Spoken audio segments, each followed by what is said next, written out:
Welcome to Fortune Forecast. I am Daisy, your hostess, and you're joining me as I am going through chapters of Within You is the Power by Henry Thomas Hamblin. This book is in the public domain.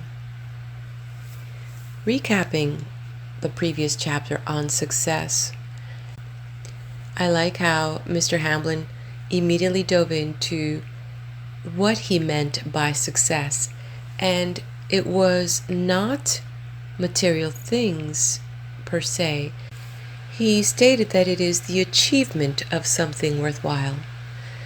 So, putting things into that context, and for me, my experience with success, it's one of those things that I have, when in any conversation, approached it with some trepidation, because what is successful to me may not be successful to you. So in the broad aspect of where he said the achievement of something worthwhile, and again, of course, it's very subjective. What is worthwhile to you may be something different to me. As the chapter evolved, I did get the gist of what the author was trying to convey, and I do agree that it is really something deeper, and it must be something of service, something that is good, something that will benefit our fellows, as he had mentioned.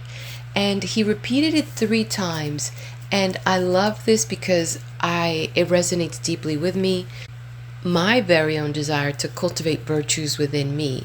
So when he mentioned these qualities that we should try and pursue and improve, I was like, hey, I'm on board.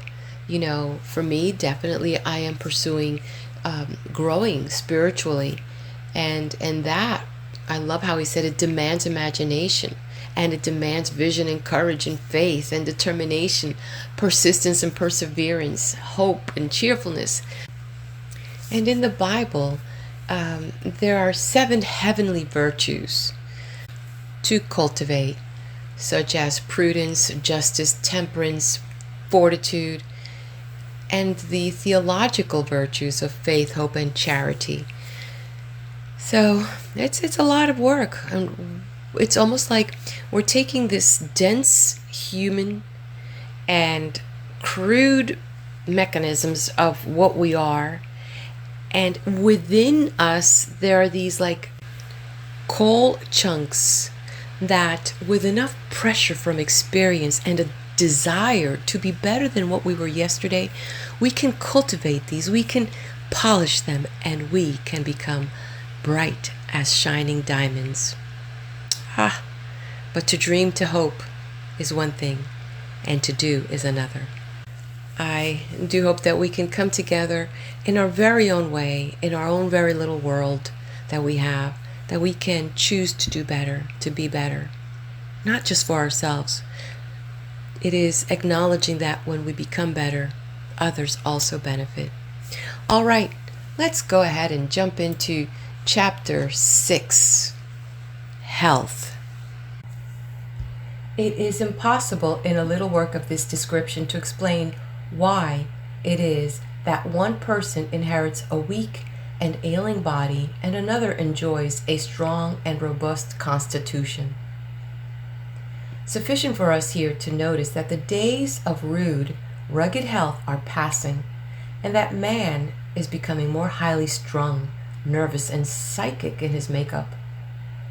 The old type of rude, unconscious health was due to the animal-like nature of man, which caused his body to be governed more completely by the instinctive mind. Less evolved humans are not affected, apparently, by the mental storms, psychic changes, and spiritual disharmonies that disturb the health of more evolved types. We have an illustration of this in the case of some forms of insanity. The patient goes out of his mind, with the result that his bodily health becomes wonderfully good. The instinctive mind takes control of things, and rude, robust animal health is the result. When the patient was sane and his mind filled with worry, ambitions, plans, cares, lusts, hates, and griefs, he was probably very far from well. This would be due to the disturbing effects of his thoughts and uncontrolled emotions.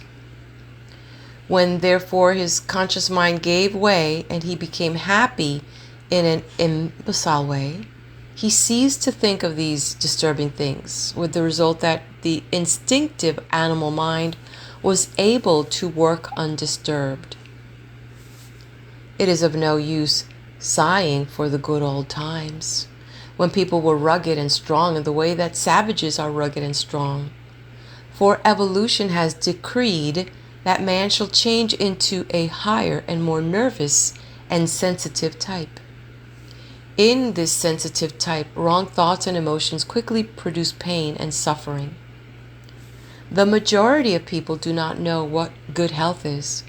Not only do they suffer from minor ailments such as headaches, indigestion, rheumatism, neuritis, but they also never feel hearty or completely well. They are strangers to the joy of living. Life does not thrill them. Nothing quickens their blood. They have no moments of vivid ecstasy. In other words, they do not live. They merely exist at a poor dying rate. Again, the majority of people are susceptible to infectious diseases and epidemics. Yet, if they were really well, they would be immune. Instead, however, of seeking immunity through health, they are seeking it through the use of vaccines and serums, thus adding to the burdens which the body has to bear. All attempts in this direction are bound to end in failure, for as fast as one disease is suppressed, another one will appear.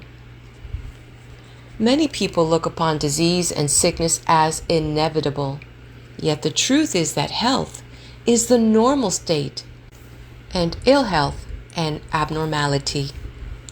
In tracing back ill health to its source, we find, first of all, that it is due to disobedience of natural law.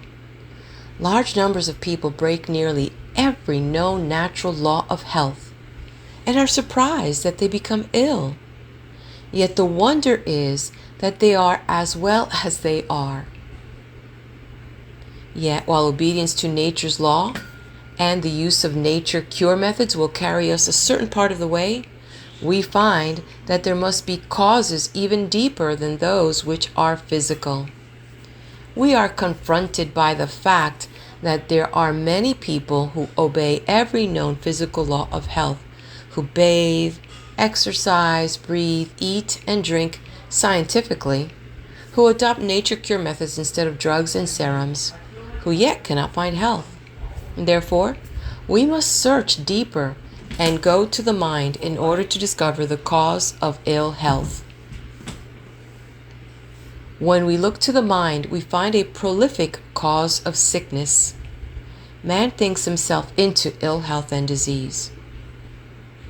It is well known that thinking about disease and sickness produces them in the body. People who are forever thinking about disease, illness, operations, and other morbid subjects become a prey to these things. Those who believe that sickness is inevitable manifest it in their life. Morbid thinking produces a morbid state of the body, causing it either to fall an easy prey to infection or to break down into chronic ill health or even disease. Allowing the thoughts to dwell upon morbid things is a sure way to sickness and invalidism. Man is not only made ill by his own negative thoughts and emotions, he is also under the hypnotic spell of the race mind. The God of this world hath blinded the minds of them which believe not. We are all under the spell, more or less, of a huge illusion. The evil, disease, sickness, and other imperfections that we see and experience have no reality in reality, but have an existence in unreality. Although they are not real in a real sense, yet they're terribly real to this present limited consciousness. By realizing the truth and by thinking and living in its light and power, the hypnotic spell becomes broken, not completely, else we should not grow old, but to such an extent that a state of greatly improved health can be enjoyed. For a fuller explanation of this metaphysical statement, see Science of Thought, textbooks numbers 1 and 2. We are also hypnotically affected by suggestion, which reaches us from 1,000 different sources. The conversations of friends and acquaintances affect us adversely. Their belief in disease and sickness as realities and its inevitableness colors all their conversation, and unless we guard against it, this unconsciously affects us. Newspapers, magazines, books, all steeped in the same error, also influence us unless we have become too positive to be affected. From innumerable sources, it is subtly suggested to us that disease, sickness, infection are realities that cannot be evaded and to which we are prone. The effect of all this, putting it in simple and elementary language, is to divert the life power into wrong channels, thus producing disease and ill health in place of perfection. The normal state of health has to give place to an abnormal state of disease or sickness. The normal health state is, however, restored when truth is realized and the life lived in its light and power. Absolute truth and perfection stand behind all the illusion and imperfection of the sense life. It is by realizing the truth and the perfection of the reality, and by establishing the thought life in truth, so that our thoughts cease to be negative and based on error and illusion, that health is to be found.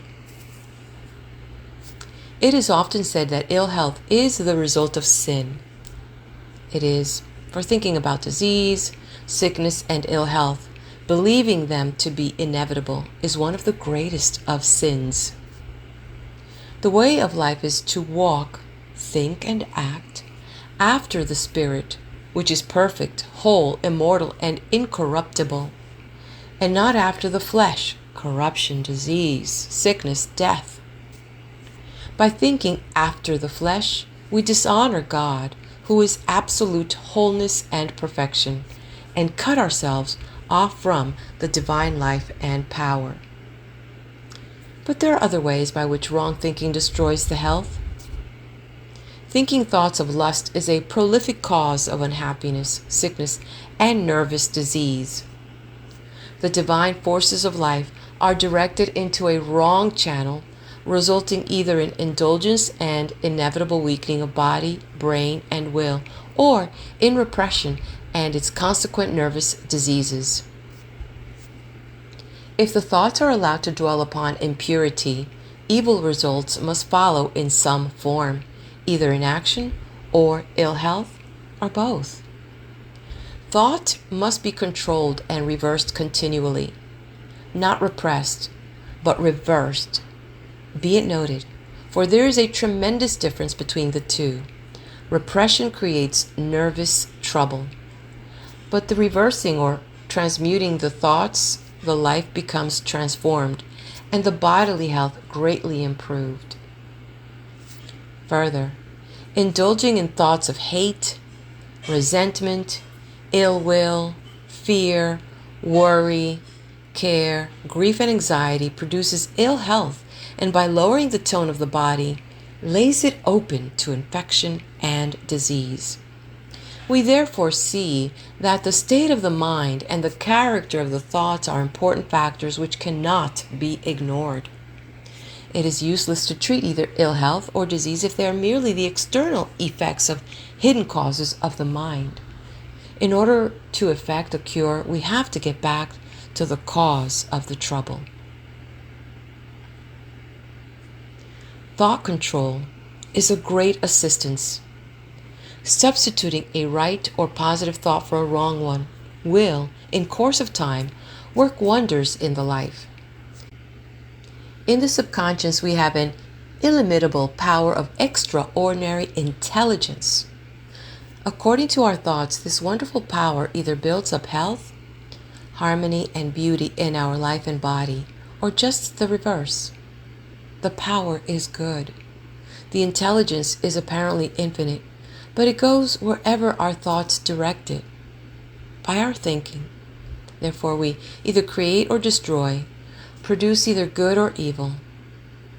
If, therefore, all our thoughts are good, positive, and constructive, it follows that both our body and our life must become built up in harmony and perfection. The question is, can this be done?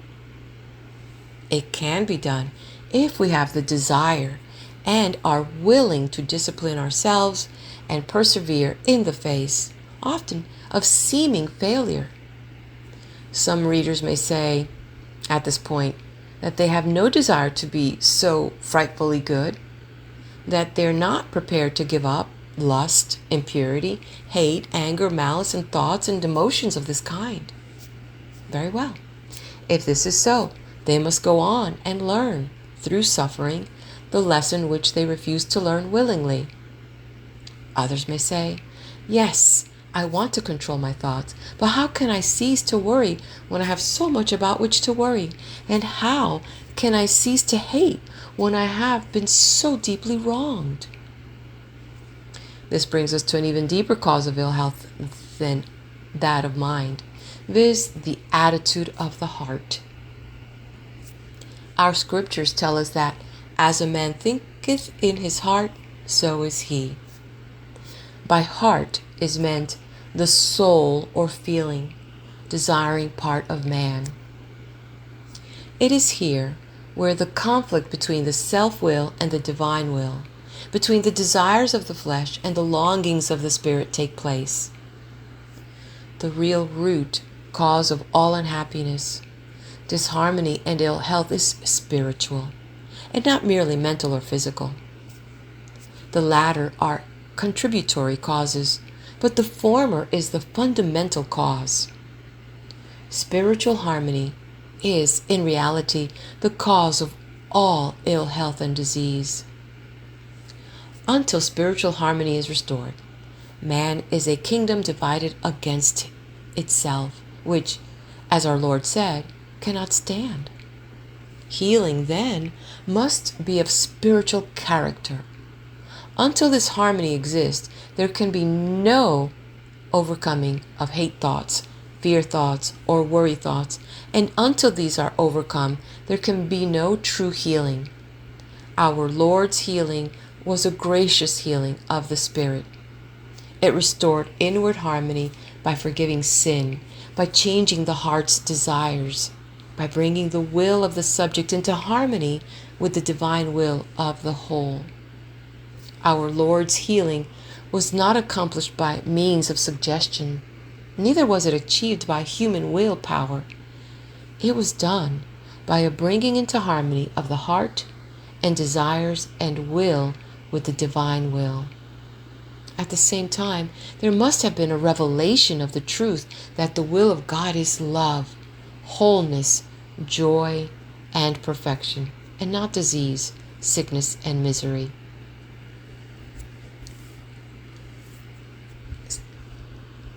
See also The Power of Thought by the same author, published by the Science of Thought Press, Chichester.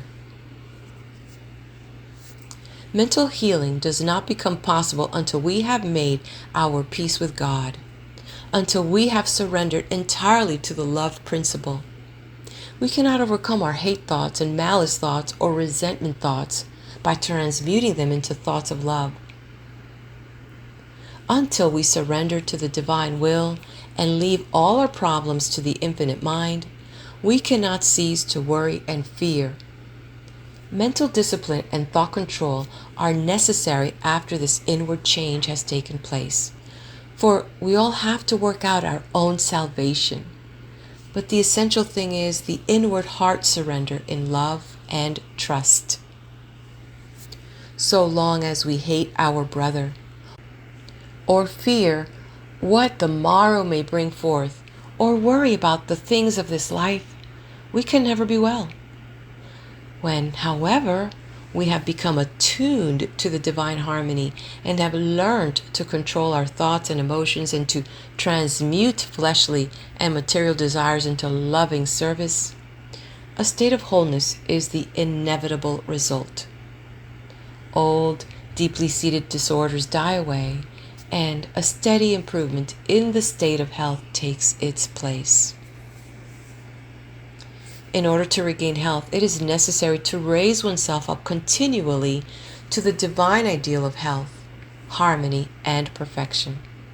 But this is useless if there still remains a clashing of the personal will with the divine will, or if there is any hate, malice, envy, or fear in the heart. The will must be surrendered to the greater will. This, in reality, is our highest good, for the fulfillment of the divine will is the happy destiny of man. The heart must forgive and be filled with love. Fear must be cast out and replaced by confidence and complete trust before we can enter into that happy, carefree, restful state which is necessary for healing. Health is harmony, a delicate balance and adjustment between spirit, soul, mind, and body. This harmony is dependent entirely upon the greater harmony between ourselves and God. So long as there is a conflict of will, so long as there is hate or resentment, so long as there is selfishness, or while there is fear, this harmony cannot exist. Therefore, the bedrock cause of health is spiritual harmony, all healing being a restoration of harmony between man and his divine source.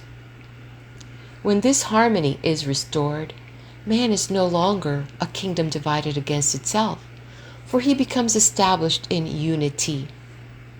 He works with the universe and the divine laws of his being, instead of against them. The divine life and power flow through him unimpeded, promoting perfect subconscious functioning. His thoughts become cleansed at their source. Create in me a clean heart, O God, and renew a right spirit within me. Cleanse thou me from secret faults. He becomes free from the hypnotic spell of the race mind. His eyes, through the influence of the divine spirit, become opened to the truth. Therefore, he is no longer blinded by the prince of this world. In the divine union, he becomes free. In Christ, all are made alive. The subject of grief and its effect upon health has purposely been left to the last. No amount of right thinking will prevent bereavement in this life.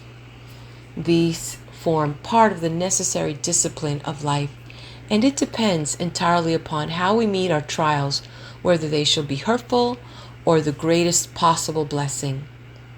By rebelling against life's discipline, griefs become hurtful. But the hurt is not in the bereavement itself, but in the attitude of the mind and heart.